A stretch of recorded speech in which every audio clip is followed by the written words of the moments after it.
ખબર પડી ને કે ઓક્સિજનની કેટલી કિંમત છે, કોરોનામાં ખબર પડી આપણે. હા હા, માં બહુચર પાસે બેઠા છીએ. એક એક ઝાડ આપણા નામનું વાવતા જજો. એક હાથો વડલો આપણા બાપના નામનો રોપજો.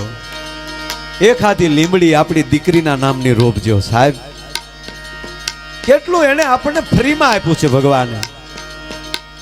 મોંઘું કેટલું છે. પછી આપણે કિંમત અત્યારે વારના ભાવ કેવા. મેં તો હમણાં દ્વારકા પૂછ્યું તો ખબર પડી. ઓહો, 1.5 લાખે ફૂટ. પછી મને કહ્યું કે આને હોનાને દ્વારકા કહેવાય ને.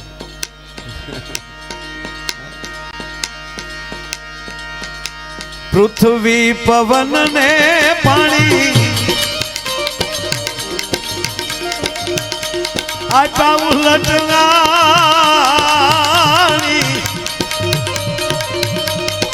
સૂર્ય ચંદ્ર ના બબે તેજ આપ્યા. આ તો અત્યારે આપણે લાઇટો કરી છે. આજની રાત એવી છે, લાઇટ બહારની લાઇટ ન હોય તો ચંદ્રનો જ એટલો પ્રકાશ મળે એમ છે. માં બહુસરની કૃપા. પરમહંસ નૌકામાં બેઠા બેઠા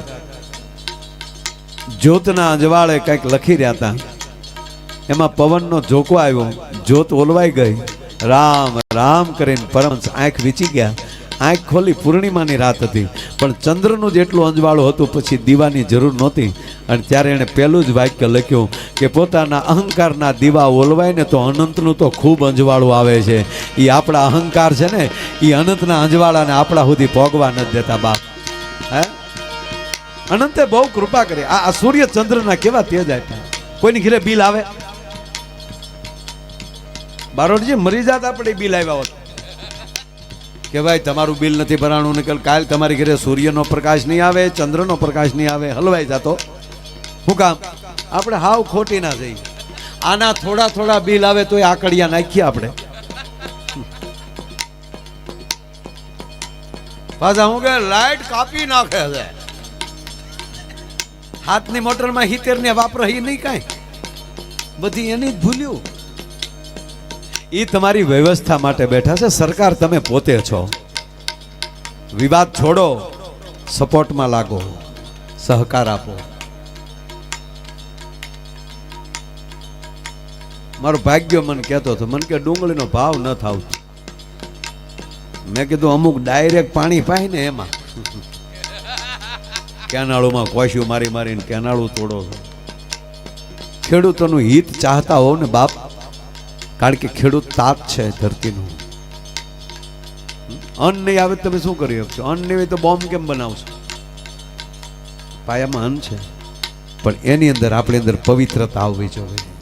બીજાને સપોર્ટ થાય. મારી અંદર સત્ય કેટલું આવે, હું સત્યથી કેમ જીવું, હું રાષ્ટ્રને કઈ રીતે ઊભું કરી શકું, હું એનું શોષણ ન કરું. સરકારી બસ સરકારી નથી, મારી છે, વ્યવસ્થામાં મૂકી છે. સરકારી સ્કૂલ સરકારી નથી, મારી છે. એ વ્યવસ્થા આપણે કરવાની છે. સરકારી થાંભલામાં કોશિયું મારવાની જરૂર નથી. એ થાંભલો આપણો છે, એનું જતન કેમ કરીએ? ફલાણો ધારાસભ્ય આવો, ના ના, એ આપણે જ છૂટીને મોકલો છે. એ આપણો જ યંશ છે, આપણી જ પસંદગી છે. અમે આ સ્ટેજ ઉપર બેઠા છીએ ને, એ તમારી તર છીએ. દૂધની જેટલી ગુણવત્તા એવી તર ઉપર આવે. અમે તમારી તર છીએ બાપ. આવો રાષ્ટ્રમાં વાદ વિવાદ મૂકીએ, ગુણવત્તાને પસંદ કરીને ત્યાં સુધી મોકલીએ, ગુણવત્તાને ઉપર મોકલીએ. એક રાજા હતા, બહુ સરસ વાક્ય છે, જો સમજાઈ જાય એટલે બેડો પાર. લેફો બેડો પાર થાય, મરી ગયા ગામો કેમ દેખાતા કરી. પણ બહુ સરસ દાખલો યાદ આવ્યો છે, આપણા માધ્યમથી કહું. એક રાજા હતા, બેન બહુ સારી વાત છે. એને દીકરો રાજા, પણ જે રાજાની જે સત્તા હતી, રાજાનું જે ક્ષેત્રફળ હતું, રાજા પાસે જેટલા ગામ હતા, જે સેના હતી, એ બધાનું નેતૃત્વ કરી શકે એવો દીકરો નહોતો. બાજ માજાગી જે આવી થોડીક અસર ખરી. પણ મોહ લાગે છે કે જેવો છે બાડો બોબડો, પણ મારો દીકરો છે ને, મારો દીકરો ગાદીએ બેસે. કુલદીપસિંહભાઈ બહુ સરસ વાત છે, બહુ અદ્ભુત વાત છે.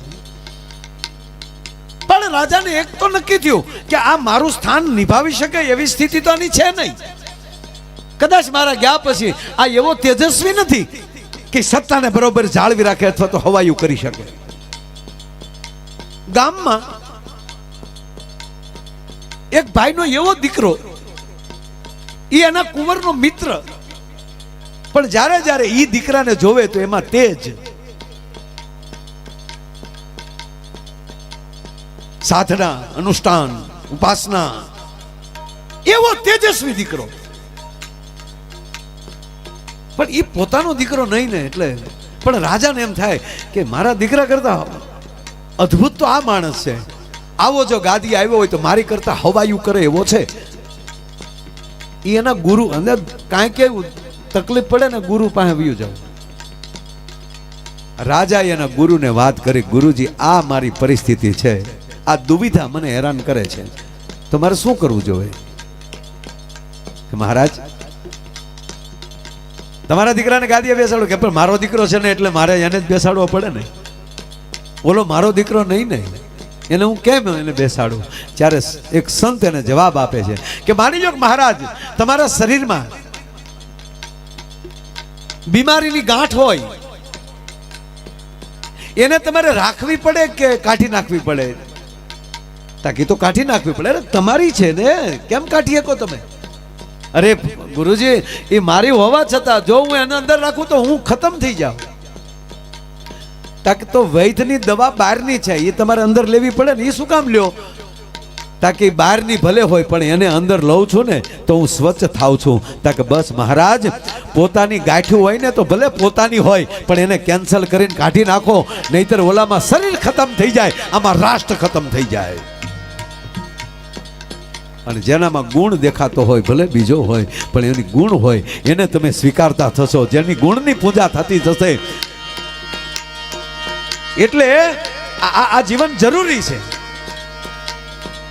નગર એક ગામમાં લાઇટ નું ચેકિંગ ગયું, જીએબી વાળા ગયા, તે મંડળ કીર્તન ગાતું હતું, બેનો મારા કૃષ્ણ ભગવાન રે તમારે કાજ રે હું કેમ આવું એકલી.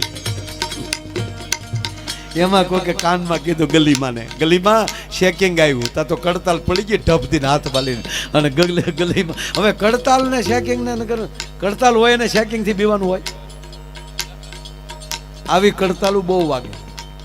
પણ એક કહું, હાથમાં કડતાલ લેવાઈ ગઈ હોય ને એ જિંદગીમાં ખોટું નહીં કરી શકે. અને ગલીમાં કડતાલનો ઘા કરીને નીકળ્યા તો ખરા, પણ આમાં આશા બ્લુ શર્ટ વાળા બે ભાઈઓ હાલ્યા આવતા હતા. એ ભાઈ ઉભા રહ્યો તો મારા દીકરા જો આ કડતાલનો ધરમ, એને ખબર નથી આવડા રોયા કોણ છે. એ ભાઈ હાલો તો મારી ઘીરે, કે કેમ છોકરા વાડીએ ગયેલા છે ને ઘીરે આકડીઓ નાખેલો છે. એ જેને કીધું એ જીએબી વાળા હતા. સારું થયું માહી કે અમને કીધું તે. હાથમાં કડતાલ લેશો ને તો ચોરી કરવી હોય તો નહીં કરી શકો. મારો કહેવાનો અર્થ એ છે આ પંથ ઈ છે મારા બાપ. હા સત્ય પાસે હોવું જોઈએ. એટલે રે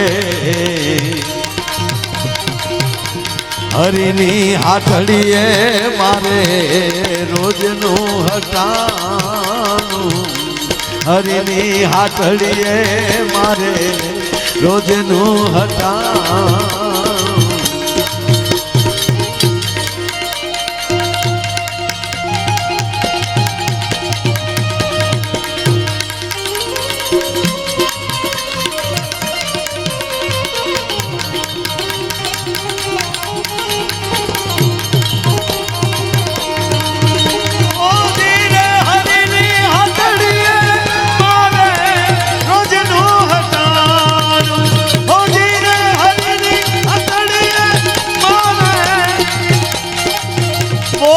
બહુચાર માત કી, બહુચાર માત કી.